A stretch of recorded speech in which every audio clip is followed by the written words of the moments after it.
जो लोग मेरे इस एपिसोड को देख रहे होंगे उन सभी से मैं ये कहना चाहता हूं कि मुझे 75 में मेरठ कॉलेज में जॉब मिली और उन दोनों में कोई रिजर्वेशन नहीं होता था। फिर भी मेरे किसी साथी ने ये कह दिया कि तुम्हें जॉब रिजर्वेशन की वजह से मिली। और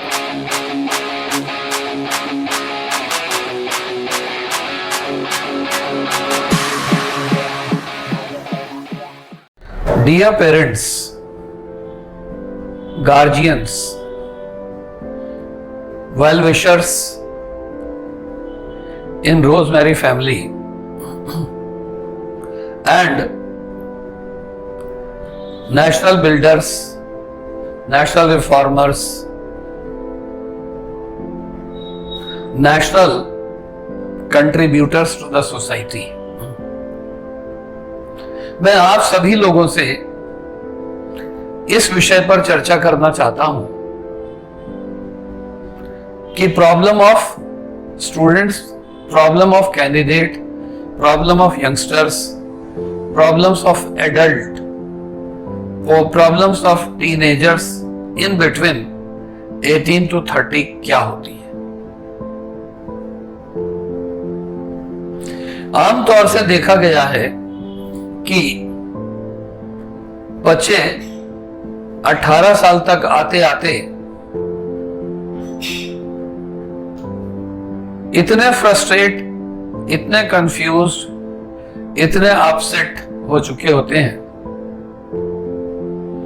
कि उन्हें लगता है कि हम दुनिया में क्यों आए, हमें सुसाइड कर लेना चाहिए।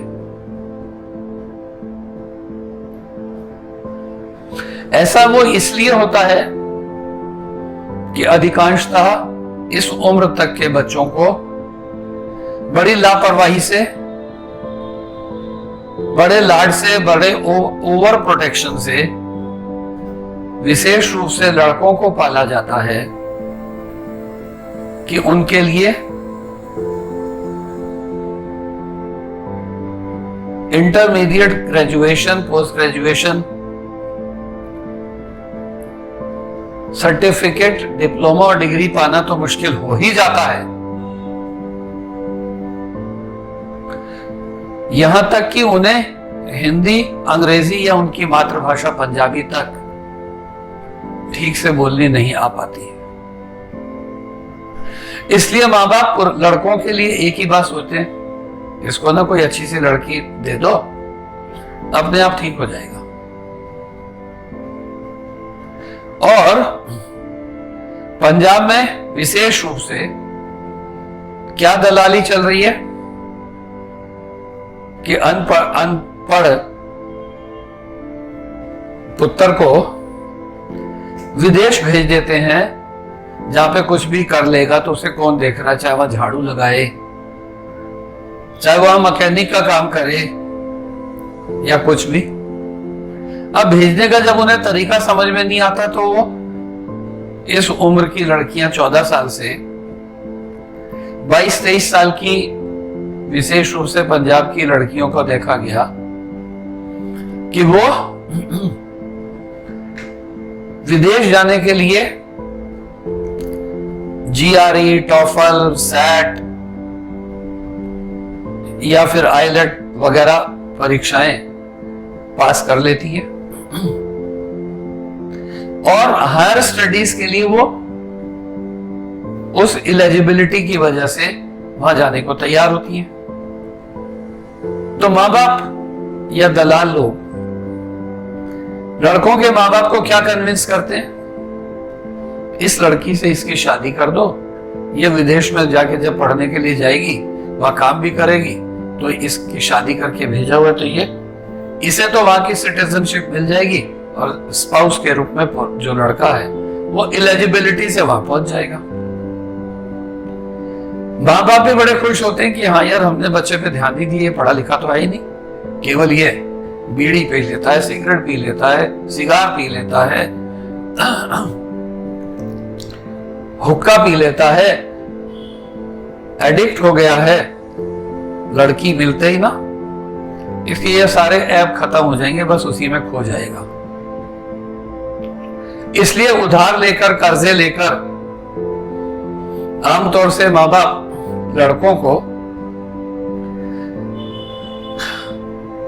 विदेश भेजने के लिए ऐसी लड़कियों से शादी कराते हैं, विदेश में उन्हें भेज देते हैं और उनका सारा खर्चा उठाते रहते हैं।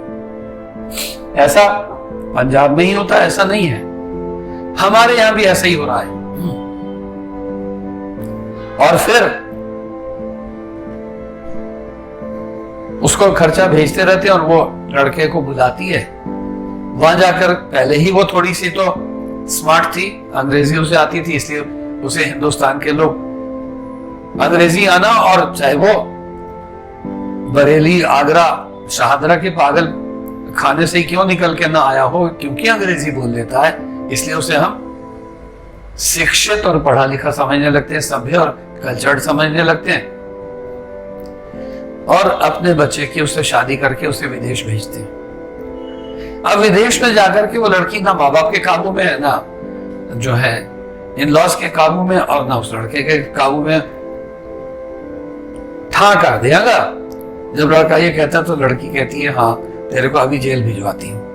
वो ठा कर देगा जो कहता है, उसी की रिकॉर्डिंग वो पुलिस में डालती है और उसे जेल हो जाती है। तो साथियों, जो लोग भी इस बात को सुन रहे हो 30 साल से 50 और 60 साल के बीच में,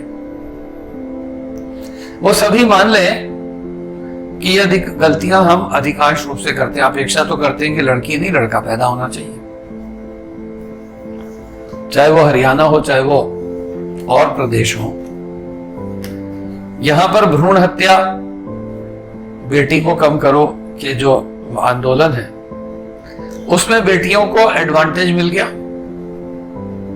और लड़के इस तरह से वो किसी कभी धर्मांतरण के आधार पर, कभी टेररिज्म के आधार पर, कभी एडिक्शन के आधार पर, अल्टीमेटली वो क्रिमिनल बन जाते हैं और उससे देश और विश्व और परिवार सभी को क्षति होती है। खास तौर से माताओं को, जो खुद महिलाएं हैं और ओवर प्रिविलेज करके वो लड़कों को ओवर फैसिलिटेट करके और गर्ल्स को ओवर प्रोटेक्ट करके, ओवर सिक्योर करके और ओवर केयरिंग होकर के बैलेंस को बिगाड़ते हुए अपने लाइफ जीवन को हेल बना लेते हैं। मैंने अब तक कम से कम फिजिकली 50,000 स्टूडेंट्स को पढ़ाया होगा जो स्वयं जीएम हो गए, एजीएम हो गए, बैंक्स से रिटायर हो गए। उनमें से अधिकांश के लड़के या तो फोटोग्राफर हो गए या उन्होंने कोई दुकान खोल ली, वो भी छोटी मोटी ऐसी चालू मेल, और या फिर मेरठ से दिल्ली, दिल्ली से मेरठ सामान ट्रांसफर करने के लिए एक तरह के वेंडर या होकर या डिलीवरर हो गए। अल्टीमेटली फादर की एज 70 हो चुकी है और वो परेशान है कि यार मेरा बेटा आज तक ही सेटल नहीं हुआ। अब क्योंकि बेटा सेटल नहीं हुआ इसलिए मां लड़की को भी सेटल नहीं होने दे रही, लड़कियां बहका रही हैं, यहां अच्छा है वहां अच्छा है, और अल्टीमेटली किसी लक्ष्य को प्राप्त नहीं कर रही। इन सभी 18 ईयर्स से टू 30 ईयर्स के लोगों के पेरेंट्स को एडवाइस है, जो अगली जनरेशन आएगी उसमें ये ध्यान रखें कि बच्चों को ट्यूशन न पढ़वाएं बल्कि उनसे ट्यूशन पढ़वाएं ताकि वो अपना खर्चा स्वयं निकाल सके। और आज जब इलेक्ट्रॉनिक एज है, आईटी का युग है, तो बच्चों को डिजिटल मार्केटिंग की हेल्प से 100 रुपए, 200 रुपए, 500 रुपए, 1000 रुपए उनसे टाइपिंग ही करवा दें। उनको कोई छोटा मोटा काम सिखा के उन्हें बिजी करें। अन्यथा अगले 10 वर्ष में केवल भारत में नहीं, पूरे विश्व में वो वाला युग आ जाएगा जो जेपी का युग 75 से लेकर 80 तक में आया था। अर्थात छीना झपटी करो, और जो ज्यादा छीना झपटी करके ज्यादा आगे बढ़ जाए स्ट्रगल फॉर एग्जिस्टेंस में, वही सफल होगा। इससे अराजकता, एनार्की फैलेगी। पूरा विश्व एक दूसरे को जानवरों की तरह से खाने के लिए आगे बढ़ेगा, और हमारे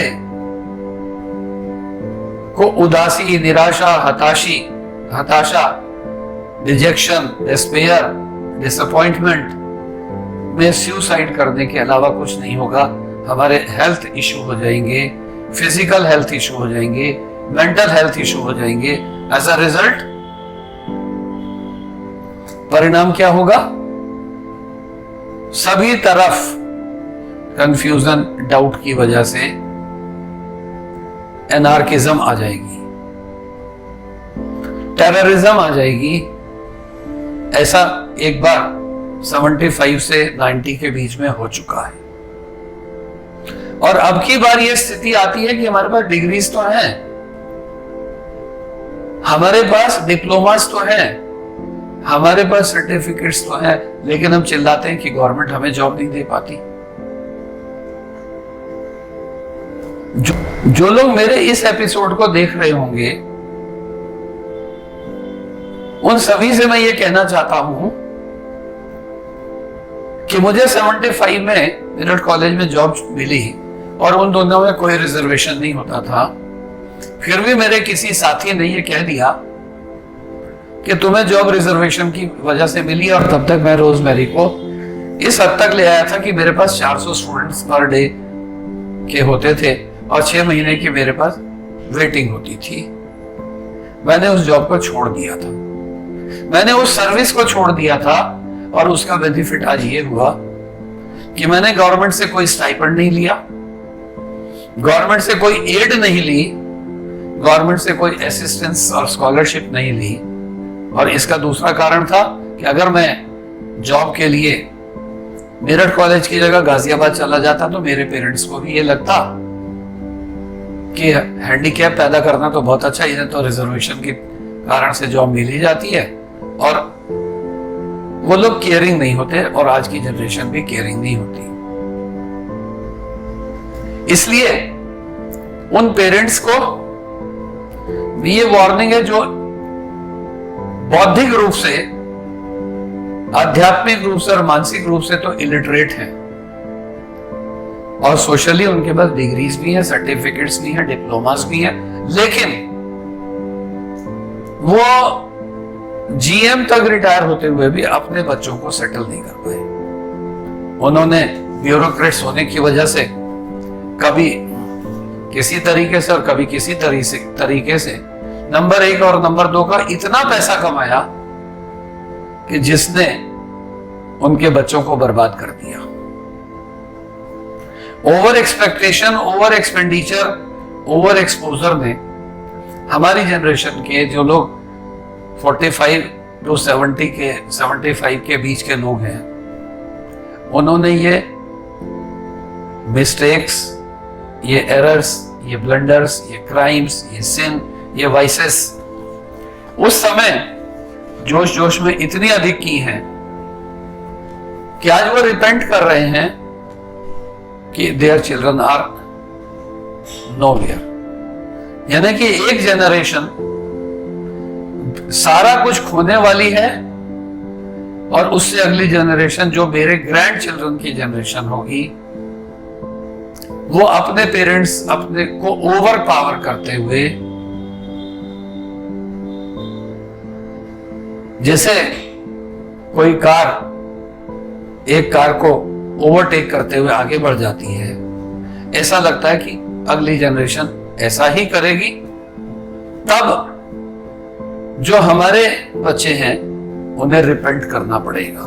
इसलिए जो जनरेशन में अब 45 इन बिटवीन 60 हैं, वो बहुत ज्यादा पैसा कमाने पैसे का दिखावा करने से बचें। कोविड उनके लिए एक अच्छा शेल्टर है और अगली जनरेशन पर, उनके मेंटल डेवलपमेंट पर, उनके स्पिरिचुअल डेवलपमेंट पर, उनके लॉजिकल और रैशनल डेवलपमेंट पर ध्यान दें, जिसका की परिणाम हो कि अगली generation with patience, with diligence intelligent हो सके और उसमें फिजिकल और मेंटल काम करने का स्टेमिना, एबिलिटी और बेंट हो। तो आज मुझे इसमें इतना ही कहना है कि पेरेंट्स इन बिटवीन 35 to 60 बहुत केयरफुल हो जाएं अपने बहन भाइयों के लिए, अपने भतीजे भतीजियों के लिए। जो 18 से 30 साल के लोग युग में भटके हुए हैं, अपना मन रात को 2 बजे और 3 बजे तक व्हाट्सएप में लगाते हैं और सुबह 11 बजे उठते हैं, वो उनको कैसे रोकें? उनके लिए अपने आप को समर्पित करें, उनके साथ फ्रेंडली हो, उन्हें गाइड करने की जगह पर उनके लिए मॉडल बने और एग्जाम्पल बने। तो सभी की फिजिकल एंड मेंटल हेल्थ ठीक होगी, सभी अपने एम्स को अचीव करेंगे। This is all for today. Thank you everybody.